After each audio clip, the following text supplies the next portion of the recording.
Hello, everyone. Or, well, by everyone, I mean the like 9 people in my friends group who may or may not be watching this. Welcome to Late Night Wandering with Die Potato. It's 1:49 a.m. Took me about 30 minutes to figure out what the fuck was up with OBS. So I could actually record this. I was actually about an inch, 5 inches. Now we'll say 5 inches. 5 inches away from just recording over my old footage of that Metroidvania I was playing that audio didn't record for because holy shit, it was such a pain in the dick. I don't know why I never experienced this issue before, but I guess in a recent update of OBS, I no longer I have to like OBS can only like capture footage from the audio socket that it's attached to, but that was never a problem previously. I don't know why. Maybe because I didn't try to record anything crazy. It's all very technical. Not really. It's just boring. I spent 30 minutes doing really boring shit that made me frustrated. But anyways, we're here. We're queer. I'm not gay. Uh Man, that was a bit awkward. Anyways, uh we're here, we're queer. Gonna play some Civ 5 while I do some late night wandering. In my last video, if you bothered to watch my last video, we played Hotline Miami 2, and it was almost unwatchable because Hotline Miami 2 records like a fucking. Doesn't record well. Can't think of similes this late in the night. But in that one, which was 2 months ago, I ranted for about 50 minutes about Bioshock Infinite because I was angry. Today, maybe we'll rant about something else. You can see I got this. I had a Celts game going because not like the football team. Because I don't know football. Boudica's pretty fun, but anyways, I don't know if I'll play Boudica again, honestly, because Boudica's interesting, but I think for this we could use something funner. I usually default to Russia because Russia's pretty fun, but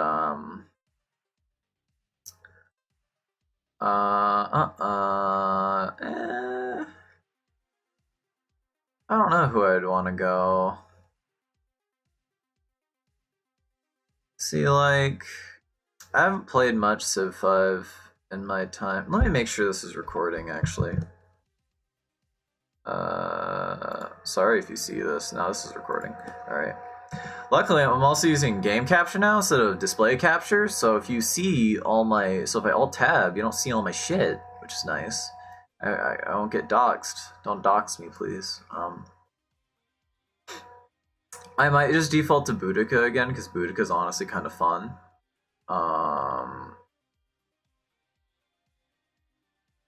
Though Rome is also kind of fun.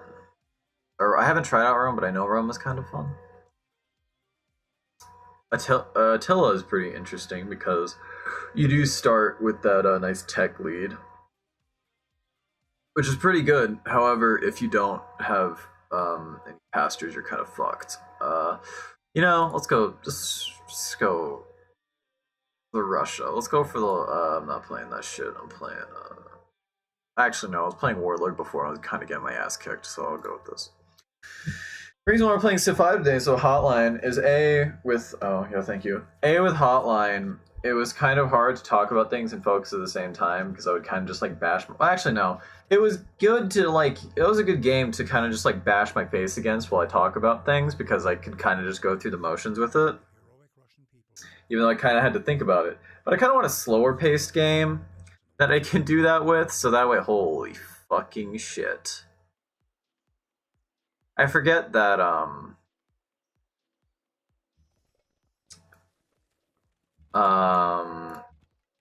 fuck, what was I gonna say? That they give you preferential spawns in solos, especially if you're doing this low leveled, to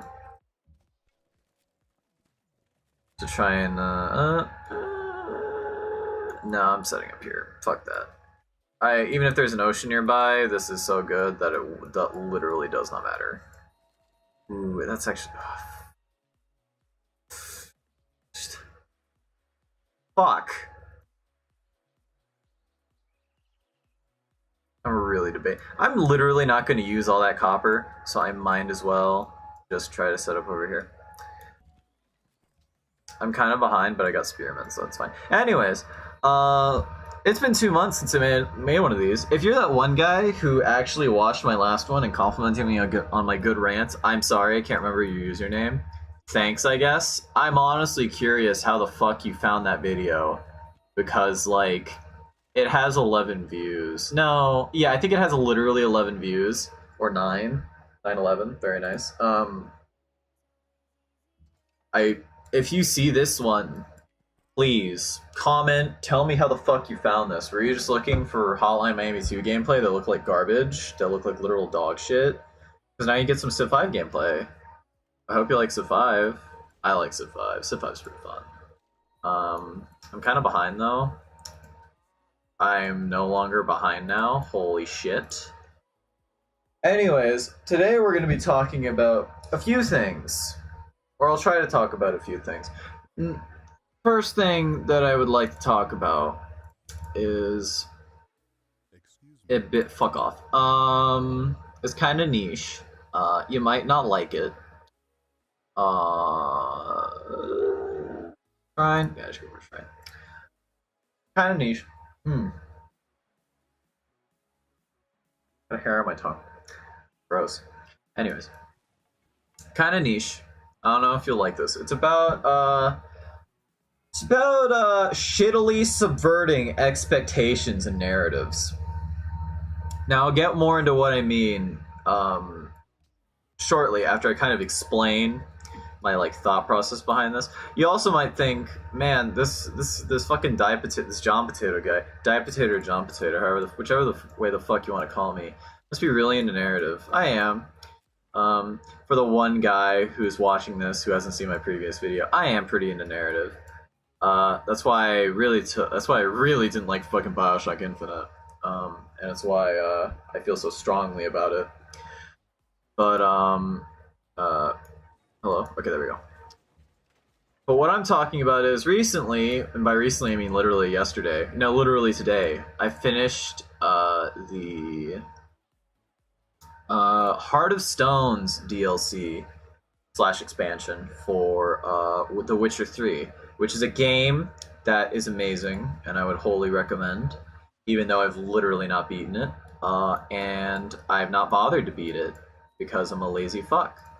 Recently, not recently, I won't say I've recently discovered this. I've had a terrible habit for the longest time where I just start doing things and then I don't keep doing them. I'll start out to do a thing, and then I'll just be I'll get part of the way through it. It could be literally anything. It could be a book, it could be a show, it could be a game, and then I'll just stop, and then I'll just be like, well, I've done this probably 6 times over the past 3 months. It's awful. I need to stop doing it. Actually, no, not over the past 3 months. The past almost 3/4 of a year I've been doing this. It's terrible. I have 3 mangas that I need to finish. Fucking 15,000 animes that I've told myself that I was going to do. That I told others I was going to actually watch. It's actually a scourge upon my life. But you know what? I'm gonna try to work on that. I decided I was gonna do that, but wow, alright. I decided I was going to do that by playing The Witcher 3 last night to get through the Heart of Stone's DLC. I was going through Blood and Wine, but I was a bit under-leveled for it, considering Blood and Wine was the second expansion. I hadn't even fucking bothered to finish the game, or actually do the first expansion. That's because, man, vampires are so cool, man. If this channel actually ever becomes something, which I doubt it will because YouTube's slowly going to shit, man, I really like vampires. Are fucking cool, yo. But anyways, I'm getting extremely sidetracked. But yeah, I finished Heart of Stone today. I started it last night, which I guess kind of tells you how short it is, but that's whatever. I finished it, and honestly, for a game as incredible as The Witcher 3, I expected more out of the Heart of Stone. Sorry if you liked the Heart of Stone DLC, you thought it was pretty good, but honestly, kind of lukewarm to it. I feel like it could have been a lot better. And this is where what I was talking about come from. Subverting narrative expectations shittily. What I mean is, so if there's some preface for what the fuck Heart of Stones is about, or what the fuck The Witcher 3 is about. If you somehow don't know what The Witcher 3 is about, it is a, good old-fashioned fantasy RPG where you play as this cool legendary monster hunter named Geralt. You kill monsters, fuck hoes, get money, that sort of thing. It's pretty basic, honestly. Not really. It's got a very long and thoroughly, I guess you can say, developed lore behind it that a lot of people are fond of. And it's also just a very sprawling narrative. CD Projekt Red, the game studio that did it, The Witcher 3, is honestly probably one of the best game studios that exists at the moment, but that's besides the point.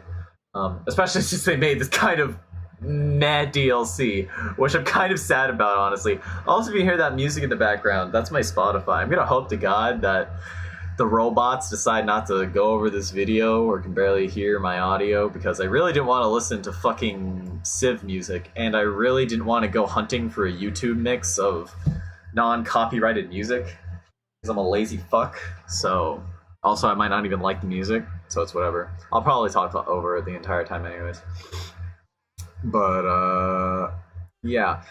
The issue with the Heart of Stones DLC wasn't really, anything specific that I can, say is, the root cause of the entire thing. It's just, this culmination of, little niggling issues, which is kind of my issue with a lot of things, that just added up, and it just felt so strange to get to the end of this DLC and feel so underwhelmed and feel like I kind of wasted my time, which is a shitty feeling. One of my most hated feelings, in fact. Let me explain why. So basically, the premise for this DLC is that you go through a kind of tropey arc, right? Basically, it's the arc of the an empathetic villain, or the reason why I'm not doing anything is I'm using hand gestures with both my hands, which is kind of useless because I don't have a webcam on, and also it'd be dark as fuck, so even if I turn the webcam on, you'd only see the gleam of the monitor from my glasses. But it's the arc of the empathetic villain, or how the arc of how a semi-decent guy turns into an empathetic villain. His spiral into being an asshole, essentially. Which is cool. I'm always a fan of those arcs because I feel like it's a really easy. It's a pretty easy but effective way to do a villain. Because really, whenever you're making a villain, you gotta really try to not make a shitty villain. Shitty villains are probably the worst thing in the fucking world, honestly.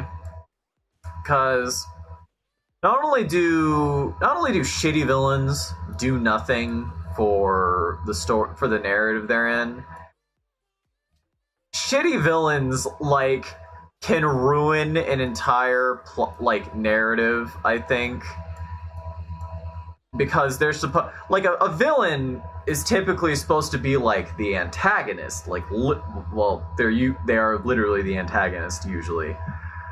And a shitty villain, and this means and since an antagonist is supposed to be the main force against the protagonist, a shitty villain can literally just take out 50% of the entire reason you're there, if you're unfortunate. And that's terrible. That's awful. Having a shitty villain is a good way to have any care at all for a conflict driven narrative just thrown out the fucking window.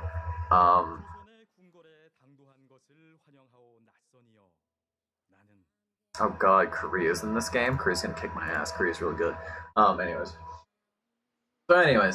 like I was saying, the empathetic villain arc, or seeing the descent of a decent person or a common person into one of villainy, is a really good way, in my opinion, to do a villain, because It basically checks a lot of boxes for what you need in a villain. One, you want it of course depends on the villain. But for a villain that's not supposed to be like some greater overwhelming force like fucking Cthulhu or some shit or some eldritch being, or like for a villain that's not some unseen force or some unfathomable force that's actually supposed to be personable, you want to, you know, actually be personable, I suppose.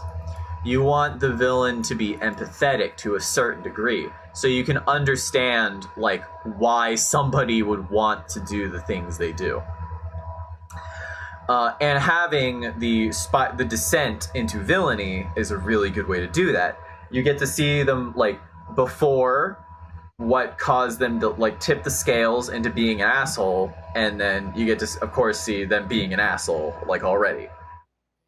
And the Heart of Stones DLC did this, and basically like they had literally everything they needed for this, but they somehow fucked it up anyways. It's so strange to me how they managed to fuck this up so bad. Honestly, kind of astonishing. Yeah. I usually like going Liberty, even though Tradition is a lot better. But, you know. So, how they mainly fuck this up is by just not showing enough of their hand. It was so strange. So basically, the DLC... I'm gonna keep saying so basic. So basically is like my literally... Yeah, which is saying something because I say literally anyways. But Heart of Stone starts out. Geralt gets this contract to go kill this thing, and long story short, you kill this like cursed toad prince, and you kill this cursed toad that turns out to be a prince, and then oh no, the fucking the people who were like the royal guard of the prince who were coming to like turn him back kind of like found you with their like prince's like corpse like next to you after you killed him, and they're like, well, looks like we gotta kill this guy for honor. This literally doesn't matter, by the way. Long story short, you're about to like get shipped out to be hanged in this foreign country, and then this guy appears named Gaunter O'Dim. Gaunter O'Dim is like an NPC who appeared in like the first like hour of the game, who kind of like directed you on the main side like quest. Kind of weird how he's on this foreign ship and he kind of just appeared there and then disappeared afterwards. Makes a deal with Geralt, tells him that if he gets him, he'll get him off the ship as long as he helps him with something. And Geralt agrees. Now, O'Dim is basically what we'll call Satan but worse. Because, or just Satan. Like, he's literally just the Satan of the Witcher universe, it seems. Like, the devil. He's like the suave, like, pact-making devil. He makes deals that fuck over people in the end. Which is interesting because, Witcher lore, Witcher universe stuff is kind of, like, strange to a certain degree. Because on one hand, it doesn't have very normal aspects of good and evil. There's like no set god or anything. It's very fantasy-esque. Like there's a lot of like various like beliefs people have. You know, that kind of shit. But the weird part about it is that like there's no feeling that like any of the like gods people believe in are actually like play a hand. Like magic is of course a thing, but it's so strange that like these gods that like supposedly exist don't play like a larger role, even though they apparently do exist. But all these monsters and all this magic does exist, and it's very real and it's very tenable, which I think is part of the interesting parts. But O'Dim, and the reason why I say O'Dim is like Satan but worse is because it's like if Satan just literally did not have an opposing force against him and could just do whatever the fuck he wanted. That's basically O'Dim. O'Dim is like Satan, but he doesn't have anybody to like worry about. It's actually kind of interesting. I like O'Dim a lot, except for the fact that O'Dim is like that's all he is. From all it seems that he is Satan without a leash. A pact-making asshole that kind of fucks over everybody he meets. And funnily enough, he fucked over the guy who the guy who gave you the contract. Oh, Olgir. His name's Olgir. He basically made a pact of immortality for him, but it turned his heart to stone. Like, he doesn't feel anything anymore, which kind of ruined his life. So, part of the pact you make with Odim, or Geralt makes with Odim in order to like get out of this, is to fulfill 3 requests via proxy for him to Olgir, because Olgir made a pact with Odim that he would he gets like 3 he not only does he get immortality, he also gets 3 like requests that must be fulfilled, and then he'll do whatever the fuck Odim wants to fulfill his end of the bargain. He's been delaying this for a while because Odim apparently like it's been taking a while to get this proxy to do this shit for him, because apparently he can't do anything himself. He has to have other people do it for him. So, you know, you go through the fucking gambit, you get these 9 possible tasks. Granted, a lot of the tasks were like actually kind of fun. Like and when you do like this big like heist, and this other one you gotta like bring his like call on his like on Olgir's like dead brother Vladimir, who's like an unapologetic like womanizer. And you like go to a wedding with best girl Shani. Shani's great. Shani also exists, because also kind of drags this DLC up a bit. The weird part about it is when we get into the 3rd request, which is he wants you to get the rose he left for his wife before he like left her, because he was such an asshole. And the weird part about this is that it really set this up so fucking hard. So hard. But it just didn't deliver. Like, it was this perfect setup of like, oh yeah, you'll get all these flashback sequences. All these perfect flashback sequences to like see his descent into being an asshole. And all this shit. But you don't get that. And hang on, let me actually fucking do this. Now,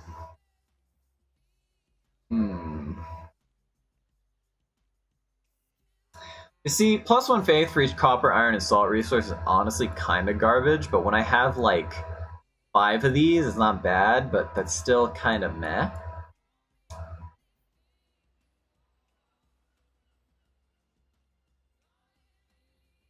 Food from camps is also not bad. I might just go with 15% faster border growth.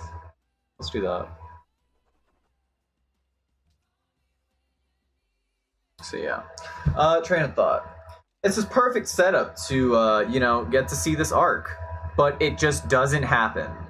It's so strange, the fact that this doesn't happen. It's almost kind of unsettling, the fact that CD Projekt Red fucked this up so bad. Because they, like, just didn't seem to see the writing on the wall. Like, by the end of the DLC, like when you finish this 3rd request, you get the big choosy battle, because basically the like entire thing is about Olgir, and kind of like trying to like make you question like, oh, is it like Olgir's fault that he's such an asshole? Because he's an asshole. Like, even without like having no emotions, Olgir's just kind of an asshole anyways. He like kills people. He was a nobleman, but he was like a bandit at the same time. Like, he'd go fuck people over, like, anyways, and he would like use his noble status to kind of justify that. And he was kind of a prick to his wife. But on the other hand, he got kind of like cheated by like literally Satan. So it's like, can you really blame the guy for being like an asshole now? Like, even more of one? I couldn't really. And also, Odim is just literally Satan. Like, really, you're comparing 2 different levels of like fuckery here. Like, on one hand, Olgir is like a bad person, but he's still like a human being. On the other hand, Odim is just literally not a person.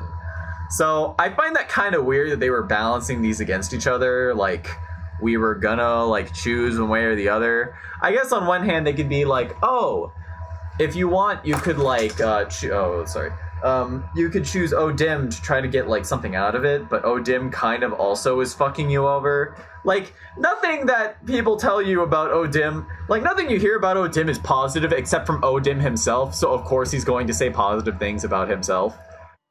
It's just bizarre. And I don't get it. But yeah, by the end you get this. You save Olgir, following this thing, and he just kind of like lives. Like he basically says like, oh, I'll never wish for anything again, and I'll never try to like attain something that like I shouldn't try to go for or something like that. But that's like a really weird and. It's like I don't know. Like, his life's ruined. Like, what the fuck is he supposed to do now? Like, by the end of this, I wasn't that attached to Olgir. I was just kind of like, okay, Olgir, I'm sorry, man. Your life kind of sucks, but, like...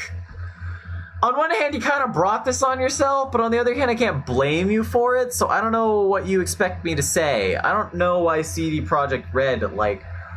Olgir just wasn't that, like, compelling of a character. Because on one hand, because... I feel like it was almost like they kind of like signed their own death warrant with this. Because, like, Olgir's supposed to be immortal. Like, somebody fucking sticks a sword through his back and he lives. But they never, like, go into the terms of his contract with Odim, or they never, like, say, like, he wanted immortality, that was obvious, but, like, it never really was clear, like, to what end. Like, and also, like, he like, has immortality. Whenever you hear immortality, it's like, oh, he must live for fucking ever, right? No, it more seems like he just doesn't die. Like, whenever I heard the immortality bit, like, they literally say the words, he's immortal. And when I heard that, I was like, oh, he must have been alive for, like, a while then. Like, for a long time. But no. Not really? He hasn't been alive for like a fucking century. It's been at most been like 10 years. Like, maybe. Like, not that long. Like, he hasn't been alive for such an untenable amount of time that, like, I would be really curious as to, like, all of his adventures and, like, try to, like, empathize with, like, everything he's done. It's just, like, I don't know. I don't get it. And I feel like Odim was cool enough to carry a good portion of the show, or not show, God. I was thinking about the next thing I'll talk about when I get to it. He was interesting enough to carry a good bit of it, and I think he's such like an asshole that it's kind of funny, but he's not interesting enough. Like, we don't know enough about him. Like, the very nature of Odim is that we can't learn too much about him. He kind of has to, like, be mysterious to a certain extent, because otherwise it would shine too much of a light on how the inner mechanisms of the Wisher universe work. But on the other hand, we know so little about him that we just, like, don't know what he's done. Like, a better way, whenever you're in a spot where you can't, like, describe too much of like an NPC or of like a character's like backstory, because it'll let too much into how the mechanics of a world work. A way to get around that is you need to just describe more of what they've already done. Like, we know he makes pacts. Who else has he made a pact with? We don't know. Like, we only know that he's made a pact with Geralt, and he's made a pact with Olgir, and he's made a pact with some weird scientist guy, or some weird like researcher guy who's now dead, but whatever. And actually, the like researcher guy was actually kind of interesting because it shed more light on Odim and on how he's just kind of a devil who will eternally make deals with people and fuck them over, but you can't beat him at his own game. Well, you can't beat him at wordplay and making deals, but you can beat him by just completing, having him, like, forcing him to like make tasks. I think this also wasn't that well explained. But it was kind of interesting because you actually read this like note thing about how like Odim was like torturing him, because like Odim found the like professor so interesting that he like made a pact with him, I think, and like made this magic circle that he'd be protected in to kind of just like fuck around with him. And as long as the like professor stayed inside the magic circle, he'd be safe from Odim. But the magic circle is only like 10 feet wide in his house, so he can just literally never leave his house. And then Odim just started like giving him these dreams about this daughter that he doesn't have. He doesn't actually have a daughter. and he like fucking murdered the daughter in his dream, like killed the daughter like via like a horrible disease in his dream, like made her fucking like die in like a pus-filled mess, which is like really cool. Well, not really. It's kind of fucked up, but you know what I mean. Like that's pretty interesting that he would do that. Um, so it's interesting. It's an interesting insight, I suppose. But we just don't know enough about him. It's not that cool. Not cool enough. Kind of like so. It's whatever. Anyways, that's my thing about the Heart of Stone. I'll go on about it, but I kind of need to like get some water, and I don't really want to pause this recording, so I'll be right back. Hold, please. You guys listen to Cry Wolf while I get up and exit my house, or not my house, my room. You can look at this 5 screen.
Sorry, my whole 9 viewers. Even that. I should have gotten water beforehand, but I don't think ahead. So, apologies. Hopefully I don't get fucked, but anyways, yeah. The weirdest part about Heart of Stone was just how almost complete it was. It was such a strange experience because it almost just felt like I missed something. Like I missed some dialogue, or I missed a cutscene, or whoopsie daisy. That'll be a little interesting. I missed a cutscene, or just I don't fucking know. I missed a dialogue option. Like it didn't require much more for me to like really care about Olgier. I just didn't get it.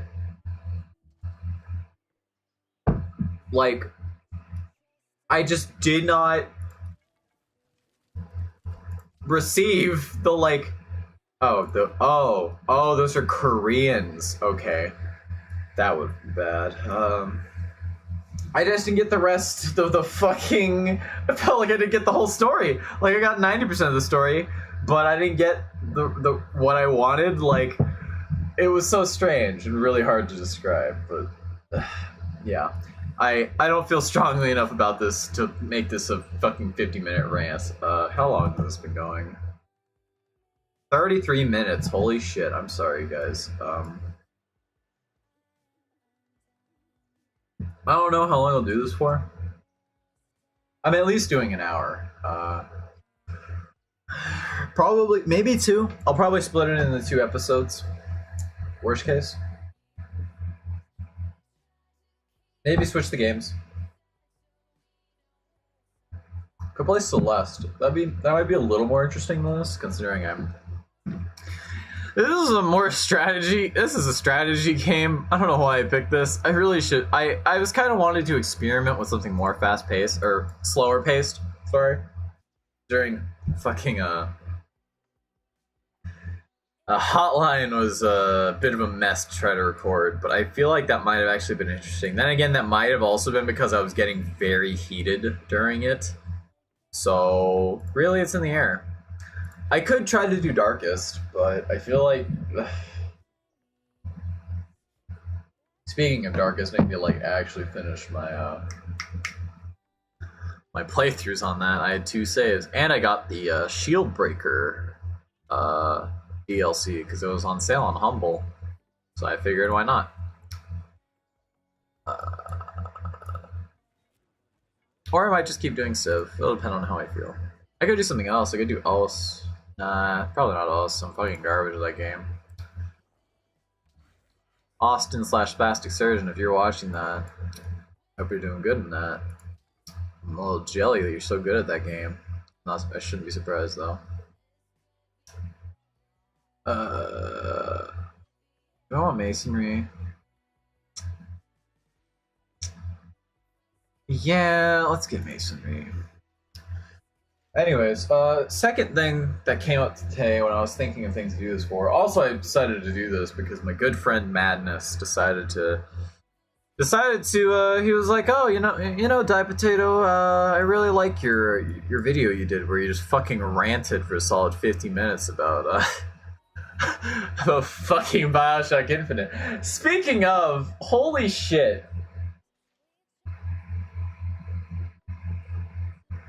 When you get as tilted with something as I do with Bioshock Infinite, I never realized, I really forget, like, I think I, like, forced myself to forget how popular Bioshock Infinite actually was. Because, like, whatever. Because, it's really popular. I'll sometimes just scroll through Reddit. I'll go on like Ask Reddit and there'll be like a fucking like video game thread. Like, oh, what's a really good video game or some shit like that. And I'll scroll through. I'm like, oh yeah, these are some good games. And then I look and I see Bioshock Infinite on there. I'm like, and then it's like a fucking blast to the past. I fucking like snorted a whole line of nostalgia. But it's not even like actually nostalgia. It's just rage.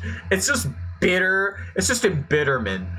Complete embitterment as I like instantly like it's like a war flashback. I go back to Vietnam. I go back to the fucking trenches. I'm like, oh my god, I forgot Bioshock Infinite's actually a fucking popular game. Oh god, it's so just tragic. I need to calm the fuck down, but Jesus Christ. Why? Anyways. Next thing I was going to talk about was Little Witch Academia. Does that sound like an anime? If it does, good. Because it is an anime. Little Witch is it's a pretty good anime. If you haven't seen Little Witch, I'd recommend it. It's pretty good. I really... Sorry, I was trying to listen to what this is. I think it's a really good show. I really enjoyed it personally, and I would love for there to be more of it, but I don't think I'm going to get more of it, and I'm kind of fine with that because my issue stems from there being too much of it. So let me give some explanation. So I actually tried to watch Little Witch Academia about like a year and a half ago, when it was still airing. I think it was in its second season by then when I actually started watching it. And I got my friend, see, this is where I'm like really, yeah, I can say my friend Max. I have multiple Max friends. That's fine. I should, whatever. Got my friend Max into it. He ended up watching all the way up to when it was airing, when it was currently airing, and finishing it. And then I just never finished it. It was kind of shitty because I was so like into it, and I recommended it to him. And I already had this thing where I would just like not finish shows that like he would recommend or we would watch, like common interest shows. I would just wouldn't finish them. Like either I get bored or for whatever reason I just want to watch it. And this is another one, and it was like a double fucking whammy. Because not only did I not finish it, I was the one who got him on it. So it's like double my bad now. Like it's fucking awful. But I got to like episode like 7 or 8. I got past the first quarter of the show. It's 24 episodes, to a core, 24 episodes. And it was really hard for me to get through it. It just turned into a fucking slog, episode 7 or 8. I could not like comprehend exactly why, but it was pretty tough for me to try to get through those episodes. And now that I finished the show, I've kind of understood why. And I feel like it's an issue of like kind of the pacing of the show. If you've seen Little Witch, you know the tilt of it. I don't feel like explaining it. The people who know Little Witch will probably already be watching this because they'll be my friends and they've probably already seen it, which means probably only 3 of my friends. It's fine. But basically what happened... Well, no, I'll explain it anyways because, you know, how else is this fantastic YouTube Let's Play podcast, whatever the fuck channel gonna grow? Yeah, anyways. I have 2 workers. I should just build a settler, but I kind of want to build a granary anyways. I need to grow this city a little more. Oh, and I just finished masonry, so I can do this. Little Witch, like, is strange, because on one hand it tries to be... Well, one to be a fucking Trigger. If you know who Trigger is, they're a bunch of fucking madmen. They're offshoots of Gynax, the crazy parts of Gynax, too. Not as crazy as some other ones, but they make Kill la Kill.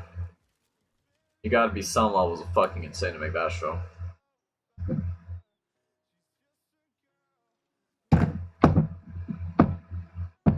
I really hope to God I'm not gonna have to get more water. But, Little Witch, like, sets itself up to simultaneously be have an actual story arc while also being, like, a slice of life show, like, which is strange, like an episodic show. And it's really weird, because they set this up in, like, the first, like, episode of the show. They set up the, like, story. They set up their, like story threads. And they kind of, like, hinted them through the first, like, 12 episodes of the show. Until they get to, like, the episode 12, which actually, like, instills this in episode 11 and 12, I think. It might just be 12. I might be wrong. Apologies if I am. But, you're picking up what I'm throwing down. Anyways. But the fact they, like, brush on it so lightly, I think, is what just killed me. Like, I really wanted to know the, like, story threads of the show, but I just didn't get it for fucking 10 to 11 episodes. I got little hints, and I got, honestly, some pretty good slice of life moments. Like, I'm not gonna complain that the fucking slice of life moments are awful. I don't think slice of life anime is garbage, as opposed to... I don't think all of it is anyways. I think there is some garbage slice of life anime, but I don't think by nature of it being... I don't have a categorical hatred to slice of life. I think fucking slice of life can be as fun as fucking anything, but... Gold. I'm gonna be at a deficit in a little bit, but that's okay. We'll see. But, like, it just felt like too much, man. Like, when you can't, like, I don't know. This is hard to, like, fucking describe because, like, on one hand, I don't want to put forward the idea that, like, an arc-based show is just superior to a slice-of-life show. But, like, I really wanted to know about the arc-based shit more than the slice-of-life shit. Because I feel like they did the arc-based stuff, like, it was stronger at doing that. Like, I feel like Trigger in general is just better when it has a pointed narrative when it's doing a show like that. Because I've seen, like, the few shows that they put out. They haven't put out many shows. They're a kind of young studio. They're, like, maybe 6 years old. they only have a few shows under the belt. They got Kill la Kill, they got Kid Sniper. I've seen both of those. They've been doing Darling in the Franxx with A1, which I haven't watched, but I know A1, and I don't really want to watch it. I haven't heard great things about it. It's apparently kind of mediocre, which is a shame because I think Trigger's a really good studio. I don't know why the fuck they partnered with those garbage cans at A1, but oh man, I could go on a fucking rant about Anohana. I'll get on that later. Maybe that'll be episode 2 of this. But it was weird. I really wanted to know about the story-based stuff more than I liked the slice of life stuff or the episodic stuff. Maybe that's because I felt like the slice of life stuff really wasn't slice of life. It really didn't feel like slice of life stuff, even though it literally was. Because the slice of life aspect of it felt more like just like episodic kind of like adventure of the week stuff kind of stuff. It was kind of just like whatever antics the girls decided to get up to in that episode. Really, it wasn't slice of life yet. I've seen some fucking slice of life shows, my man, my people. I don't want to say my man because it feels a little too personal here. You got to get to know me a little better before I can say my man to you. But I don't know. Like some of the episodes, I will say, some of the episodes on the 12 episode kind of slicey lifey stuff were fucking fantastic. I really liked some of the episodes.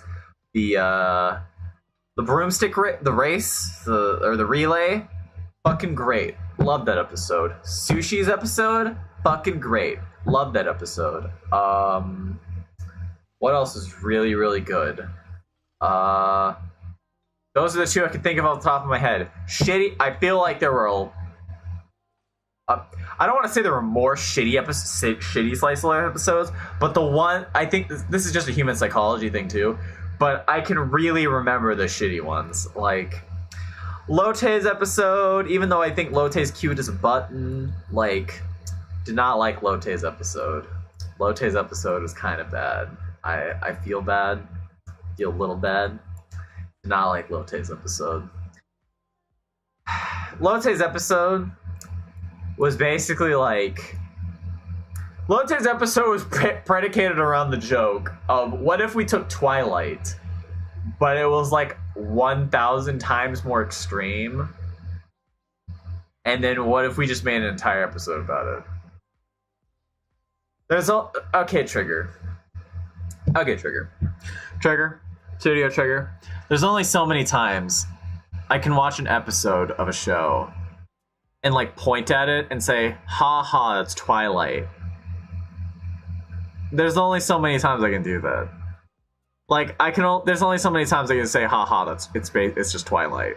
Like, come on, guys. You can make it. There's only so many times. Another really boring episode was like the what episode was it? It was the episode where Mr. Rich Boy shows up. I forget his name, and I feel bad. And Akko like develops her crush on Mr. Rich Boy, and she kind of like, that's kind of like more of a story episode. Just can kind of forgive it for that, I guess. But like, it just felt like a weak episode regardless.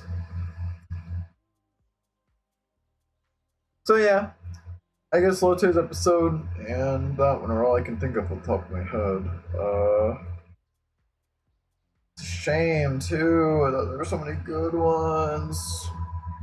Sushi's was fucking fantastic. I love that episode. It was so top tier. Mainly because Sushi herself is fantastic. I love her. She's great. She's so good. Please give me a waifu as good as her. Oh, anyways. Enough gushing. But yeah, it felt like it just went on for too long. And even then, the like main arc bit, when they got into the real story of it, some of it just didn't make sense. It was weird. It felt like they didn't know the fucking script to their show. It was surreal.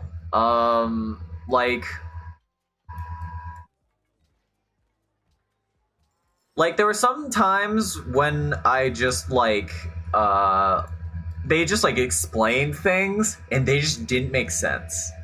just did not make sense. I actually wanted to talk to this about with my friend Max about it, because like I wanted to ask him if it also just did not make sense to him as well, because there was just too much. I felt like there was way too much that just did not make sense, or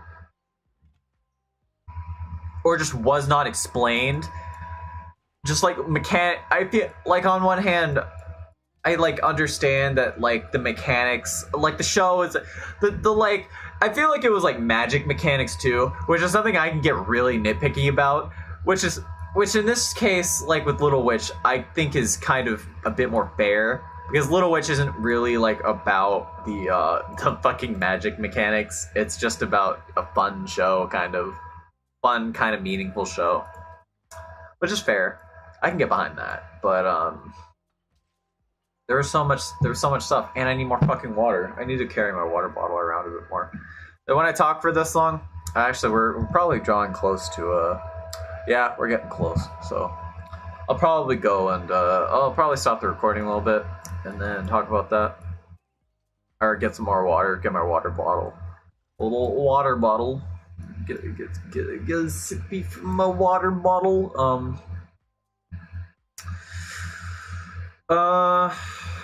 There was a lot of Little Witch that I enjoyed, but I gave it an 8. It was more of a strong 7 light 8. Unfortunately, Mal does not support scores like that, so fuck me, right? But I do wish there was a bit more of it. I think there is room for more of that show, because it's a good and pure show. I appreciate it. It's really nice. Now what the fuck do I talk about? I can talk about what I'm doing in in Civ, I guess. I really have not touched on at all on Civ. If you don't know Civ, I'm playing as Russia currently. Russia's basically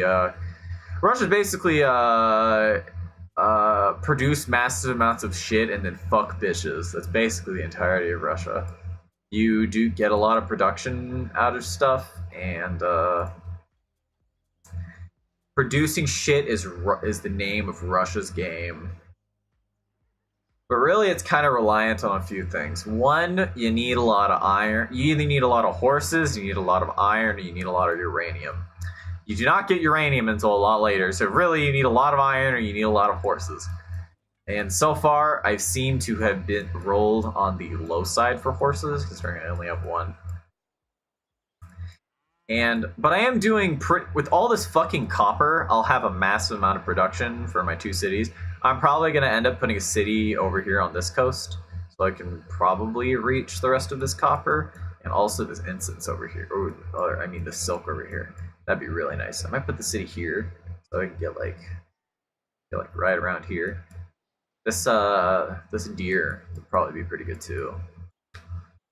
Getting pretty excited. However, there's some marshes here I don't really want to work with, but that's fine.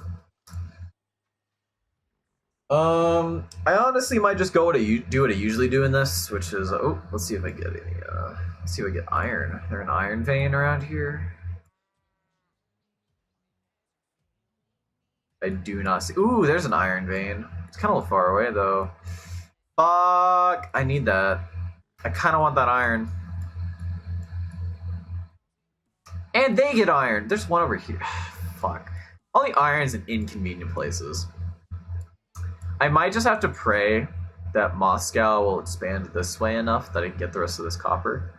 And there's iron here. Actually, that's fine. I might just put my next city down here in that case, like right here. Get this iron. Get that silk. Get that cattle. I don't really need any more stone. Yeah, I think I'll put it over here. That would be a good place. I get another settler going. Ooh, optics. Perfect. Alright. We'll build another mine. Oh, there's a fucking barbarian encampment up there. Let's go kick some ass. Alright. Send my kill squad over there. Alright.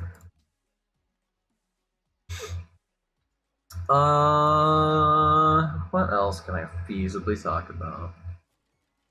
I could... Oh, shit. Oh, man. Ooh, I'll send these guys over there.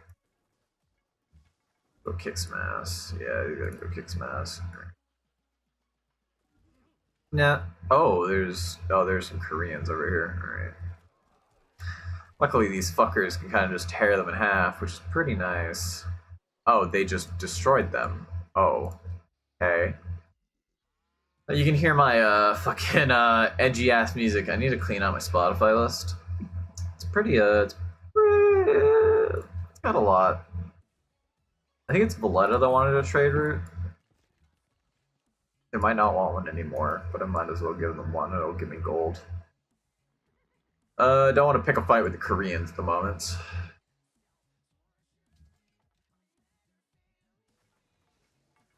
Another iron. I might just like have a bitch city up here that is only here for iron. That's kind of shitty because snow gives you nothing at all. If only it could induce some global warming. Ooh. On one hand, Krepos are pretty good. On the other hand, they're a bit of an investment. And I should get one anyways, but I might want to get a settler first, or one of the Great Wonders.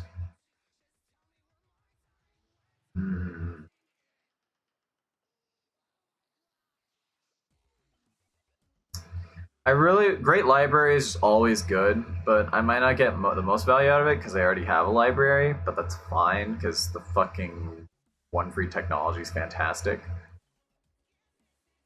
Pyramids is always good, and I get 2 more workers, and that'll be so many workers, I'll basically not know what to do with all of them, but workers are just never bad to have. But I think I want a settler first. I have enough happiness that I can take the hit. Oh shit. Can I cancel? Yeah, cancel last mission. Is there any, like, more I need to worry about? I don't think so. I could talk about JoJo. I watched a little bit of JoJo. It's on my list of things that I haven't done yet. Oh, there we go. Oh fuck.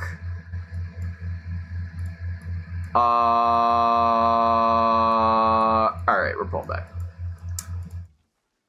Alright. We're gonna pull back a little bit.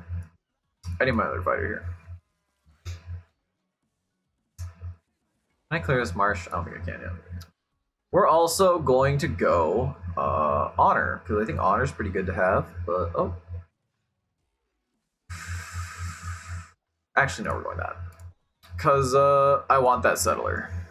That settler is perfect. And I will change production on this and switch it to pyramids.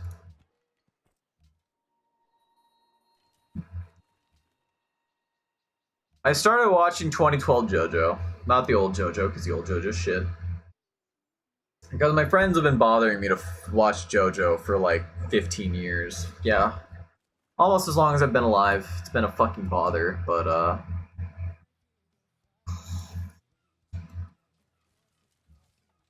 we can kind of fuck this fighter, this warrior up here. Can I clear this marsh? Not yet. I think I'll put him there.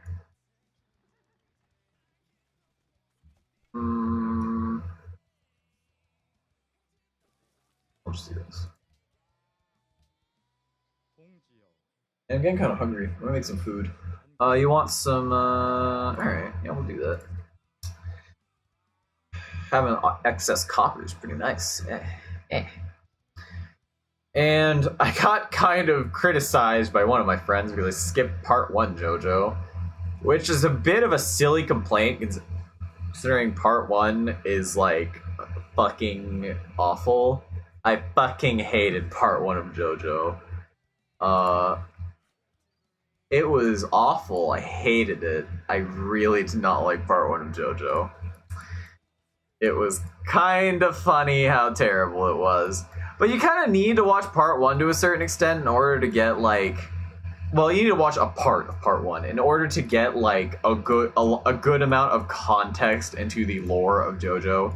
Because JoJo lore is long, complex, and you kind of need at least the primer into it, which is the first like 6 episodes or so. to really understand why JoJo is JoJo.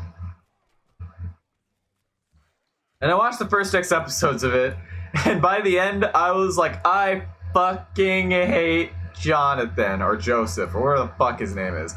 I hate him with all of my heart and soul. The issue with the first JoJo, and by the first JoJo, I mean, like, the first, like, actual JoJo, like, the person JoJo.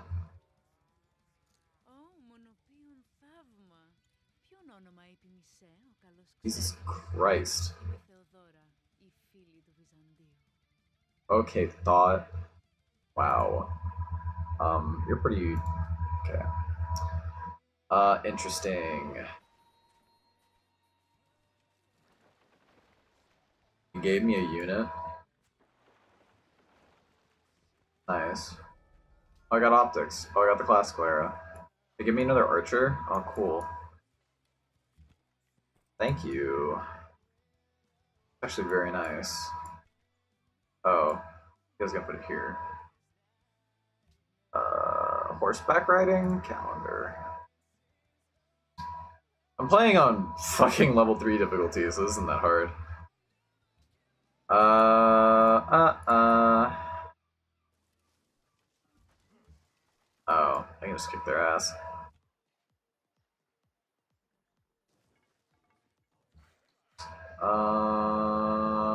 Marble quarry, that's fine. I'm going to send a... Oh, I was going to build a road. Yeah, I have enough gold. I don't really need to worry about these other bastards. Okay. I don't think I'll need...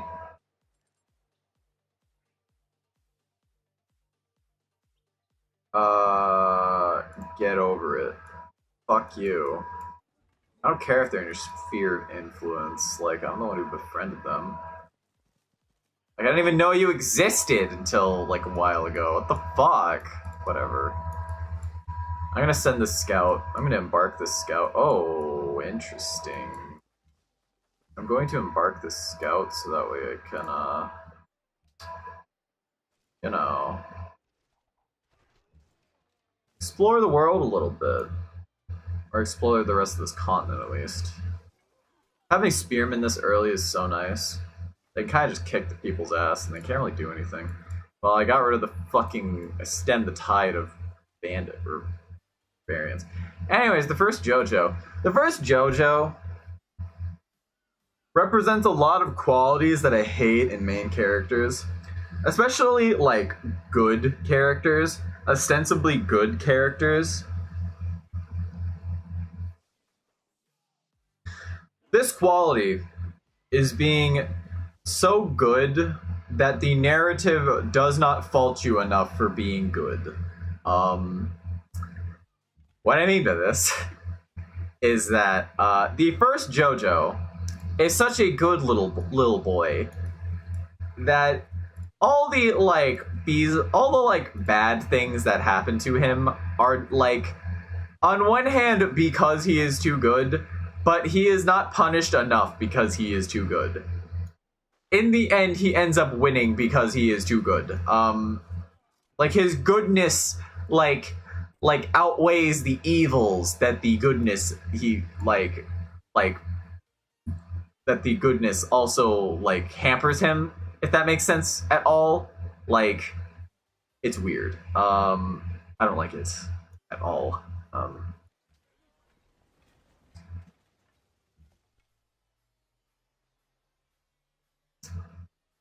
Well, I had that scout there.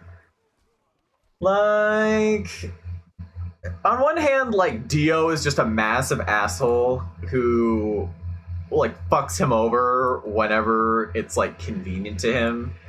But on the other hand, like, JoJo just doesn't... The first JoJo just doesn't see it coming a lot of the time. And it's kind of funny that he doesn't see it coming, but he wins anyways. And he's such, like, a little bitch about it that I fucking hate him. He's just a fucking little bitch. Like, I don't get it. I don't get why they thought this was, like, a tenable first character. Because he's just such a little whiny baby who wins anyways. Like, oh no, my dad died, but then I got like super fucking swole, and then I kicked Dio's ass anyways. Granted, he died, but whatever. The wife made it out. I don't get it. I don't like the first JoJo. Anyways, we have been going for an hour and 5 minutes, so I will stop for now so I can go get more water, maybe a little nibble to eat, maybe make a sandwich, because it's 3 a.m. Wow, I did that for a while. So hopefully we will see you again on Late Night Wandering when I hopefully return. I don't know, honestly, if I'm going to make another one of these. But you won't know, because I'll fucking probably release these 2 in a row anyways. Or one after another. We'll see. Or, I mean, I'll figure it out. Whatever. See you all.